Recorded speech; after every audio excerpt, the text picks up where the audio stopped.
Hello everyone, welcome back to my channel. Today in this video I have brought अव्यय के भेद और अव्यय के प्रकार, types of अव्यय. In last video I have explained अव्यय के परिभाषा उदाहरण. That video link I'll drop in the description box. You can take from there. Now let's move on to the अव्यय के भेद. अव्यय के 5 भेद होते हैं. देयर आर 5 काइंड्स ऑफ अव्यय. फर्स्ट वन इज विस्मयादि बोधक अव्यय, देन सेकेंड वन इज निपात, देन समुच्चय बोधक, संबंध बोधक और क्रिया विशेषण. Okay, now will learn about विस्मयादि बोधक अव्यय. ऐसे शब्द आते हैं जिसमें खुशी, घृणा, डर, दुख आदि प्रकट होते हैं. और words that express emotions like surprise, joy, disgust, fear और sorrow are called विस्मयादि बोधक अव्यय. ओके, तो ये अव्यय बोलचाल की भाषा में बहुत यूज़ होते हैं और सीधे किसी की भावनाओं को व्यक्त करने के लिए इस्तेमाल किए जाते हैं. लाइक वाह, ओह, अरे, हाय, छी आदि. Now let's understand with some example. One more trick. शब्द के बाद विस्मयादि बोधक चिन्ह देखने को मिल जाएगा. तो after the words you will get to see sign of this विस्मयादि बोधक चिन्ह. तो उदाहरण, वाह तुमने बहुत अच्छा काम किया. सी हियर, वाह के बाद विस्मयादि बोधक चिन्ह. अरे तुम यहाँ कैसे आए. तो this type of sentence are विस्मयादि बोधक अव्यय. देन सेकेंड वन इज निपात. किसी वाक्य में विशेष प्रकार का बल भरने के लिए कुछ शब्दों का प्रयोग किया जाता है, उसे निपात कहते हैं.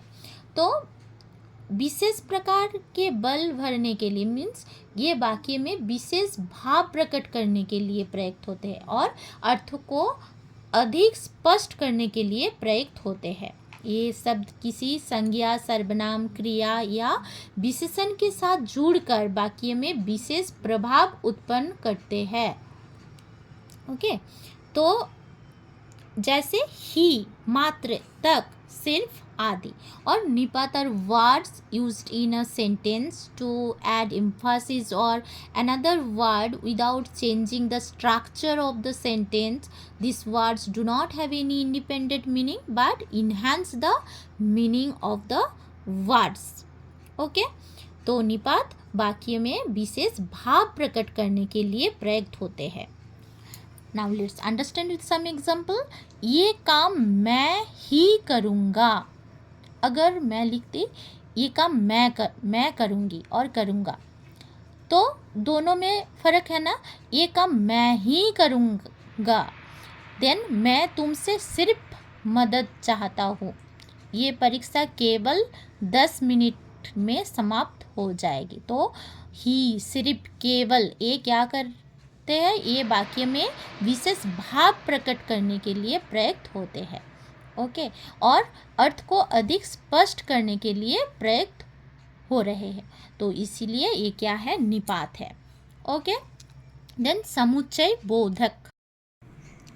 समुच्चय बोधक अव्यय. दो वाक्य या दो शब्दों को जोड़ने वाले शब्द को समुच्चय बोधक अव्यय कहते हैं. और यू कैन से वे शब्द जो दो या दो से अधिक शब्दों, वाक्यांशों या वाक्य को आपस में जोड़ने का कार्य करते हैं और उन्हें समुच्चय बोधक अव्यय या संयोजक अव्यय कहा जाता है. और वर्ड्स दैट कनेक्ट टू और मोर वर्ड्स, फ्रेजेस और सेंटेंसेस आर कॉल्ड समुच्चय बोधक अव्यय. These words help in linking different parts of a sentence and establishing relationship between them.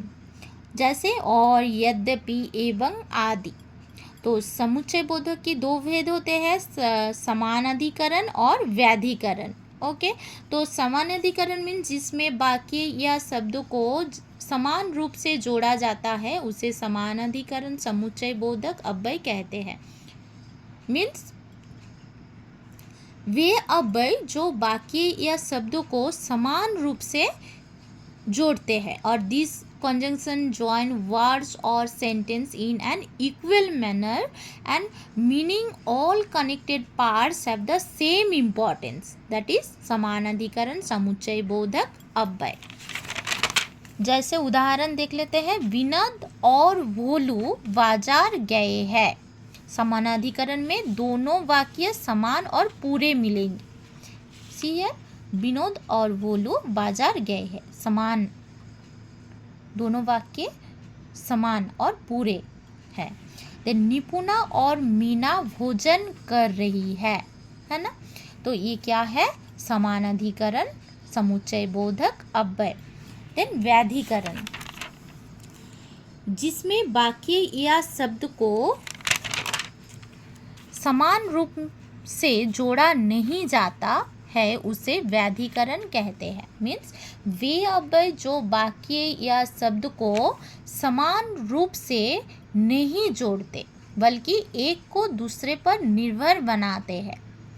Okay, और व्याधिकरण में दो वाक्य मिलेगा जिसमें एक वाक्य अधूरा रहेगा। तो let's understand with some example. यदि तुम मेहनत करोगे तो सफलता मिलेगी। तो इसमें एक वाक्य मुख्य है और दूसरा गौण है। तो यदि तुम मेहनत करोगे तो सफलता मिलेगी, तो यहाँ तो सफलता मिलेगी ये मुख्य वाक्य है, और यदि तुम मेहनत करोगे ये गौण है और सहायक है। तो यहाँ पे यदि और तो ये आपस में दोनों वाक्य को जोड़ते हैं। तो ये क्या है, व्याधिकरण है। और सी हियर, व्याधिकरण में दो वाक्य मिलेगा जिसमें एक वाक्य अधूरा रहेगा। तो सी हियर, यदि तुम मेहनत करोगे ये इनकम्प्लीट है तो सफलता मिलेगी विदाउट दिस सेंटेंस। ओके, तो this type of sentence are व्याधिकरण, समुच्चय बोधक, अव्यय। देन सेकेंड एग्जाम्पल, यद्यपि वे बीमार था फिर भी उसने परीक्षा दी। तो यद्यपि और फिर भी ये दोनों आपस में दोनों वाक्य को जोड़ते हैं। तो ये क्या है, व्याधिकरण, समुच्चय बोधक, अव्यय। देन फोर्थ वन, संबंधवाचक अव्यय, संबंध बोधक अव्यय मीन्स मतलब ये नहीं है कि किसी का किसी के साथ संबंध बताया जाएगा, नहीं। संबंध बोधक में किसी खास तरीके का शब्द आते हैं, लाइक सी हियर, के आगे, के बाद, के लिए, के ऊपर, के नीचे, से पहले आदि इस तरीके के शब्द संबंध बोधक अव्यय होते हैं। ओके, तो let's see some example. Meena से पहले गीता पहुंची थी।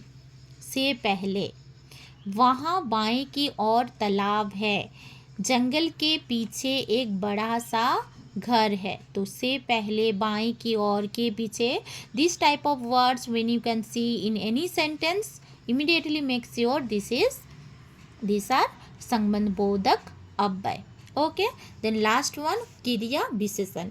क्रिया की विशेषता बताने वाले शब्द को क्रिया विशेषण कहते हैं, और वे शब्द जो किसी क्रिया और भाव की विशेषता बताते हैं उन्हें क्रिया विशेषण कहते हैं। ये शब्द ये दर्शाते हैं कि कोई क्रिया कैसे, कब, कहाँ, कितनी बार या किस हद तक की जाती है। और adverbs are words that describe the quality of a verb or action. They indicate how, when, where, how often, or to what extent an action is performed. So that is क्रिया विशेषण। जैसे अभी, पहले, तेज, बहुत आदि, ये सब क्या है, क्रिया विशेषण। देन क्रिया विशेषण के चार भेद होते हैं। फर्स्ट कालवाचक, देन स्थानवाचक, परिमाणवाचक और रीतिवाचक। तो कालवाचक के उदाहरण देख लेते हैं। मैं अभी स्कूल जा रही हूँ। तो it's indicate when an action happens, now or before, yesterday or daily. Okay, so this type of words are kalvachak kriya विशेषण. So it indicates when an action happens. मैं अभी स्कूल जा रहा हूँ। अभी, ये क्या है, कालवाचक क्रिया विशेषण। Then second one is स्थानवाचक. स्थानवाचक means it indicates where an action happens, here, there, inside or outside. See example, वह वहाँ खड़ा है, कहाँ, स्थान, तो it indicates the place, of place indicates where an action happens, वहाँ खड़ा है, place, it indicates the place, वहाँ. देन थर्ड वन इज परिमाणवाचक क्रिया विशेषण. नापतोल और adverbs of quantity, it's indicate how much or to what extent an action happens. Like see example, उसने बहुत मेहनत की, बहुत, तो it indicates how much or what extent an action happens. तो बहुत is परिमाणवाचक क्रिया विशेषण. देन लास्ट इज रीतिवाचक क्रिया विशेषण. ये रीति मीन्स प्रकार, ढंग, तरीका. Okay, so adverbs of manner describe how an action happens. See here, वह धीरे चलता है, कैसे चलता है, धीरे. तो ये क्या है, रीतिवाचक और रीतिवाचक क्रिया विशेषण. तो दिस इंडिकेट्स और describe how an action happens. तो किस तरीके से चलता है, ये धीरे चलता है. ओके, तो ये क्या है, रीतिवाचक क्रिया विशेषण. Hope all of you understood children. Next video will come with another new topic. Till then, thank you, bye.